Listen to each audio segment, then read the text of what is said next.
This is Kimberly Floyd, a certified wellness coach, author, and creator of Take Back Your Temple, the system that gives you 5 small steps to help you reach your perfect weight. I want to talk to you today about an issue that I'm often asked about, which is, how can I overcome emotional eating? In fact, last year I conducted a survey of the readers of my Take Back Your Temple email list to ask them, what is the number one challenge that you face in attempting to lose weight? And over half of the respondents said that emotional eating was their issue.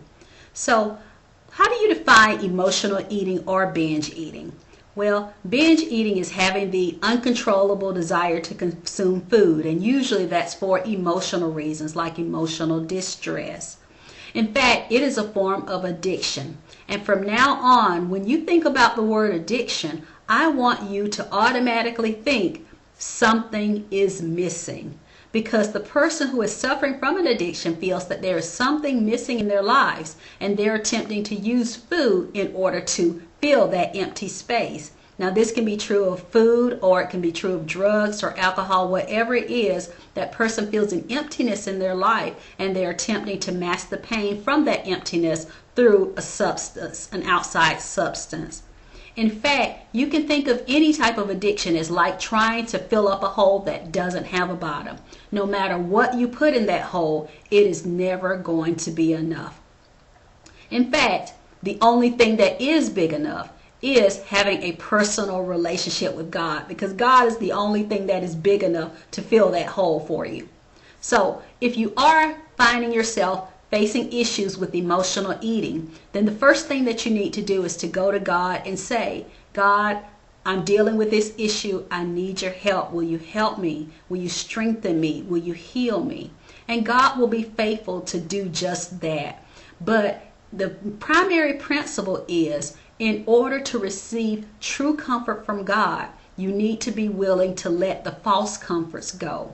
In fact, I often think about the story when Jesus went to the pool of Bethesda and he asked the man who had been lying there for 38 years in his infirmity, and he asked the man, do you want to get well? Well, the first thing that the man said was, he didn't answer Jesus' question. He gave Jesus an excuse as to why he was unable to get his healing. Well, one of the things that you need to do for yourself is to make up your mind that you are willing to let those comforts go and receive God's true healing. This takes courage also. But if you find yourself even lacking in courage, where you're saying, I want to be healed, Lord, but I can't even see my life without this addiction, then even go to God with that and ask Him for the courage to let it go, and He will be faithful. In fact, I can testify to that, because I was once 240 pounds and a size 22. And one of the ways that I used to deal with my emotional stresses was through eating. It was almost like I had emotional pain inside, and I was actually transferring that inner pain outwardly. So as I ate and attempted to eat myself out of that pain, I just got bigger and bigger and bigger on the outside. But what I ended up having to do, of course, was to go to God, again, humble myself and ask for help. And the minute I humbled myself and asked for help, then I was able to replace my weakness with His strength. So that is going to be the number one thing that you will need to be willing to do to overcome emotional eating.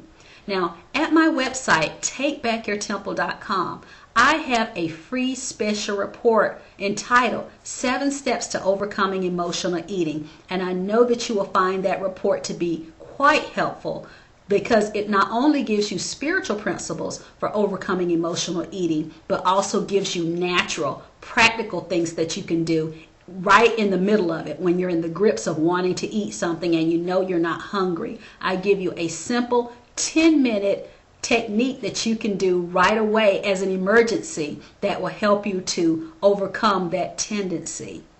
So go to takebackyourtemple.com right now and request that free special report, and I know it will be a blessing to you. I hope this information has been helpful, though, in giving you food for thought. But just remember that only God is going to be big enough to help you conquer emotional eating issues, and He is faithful and just to heal you. Thank you.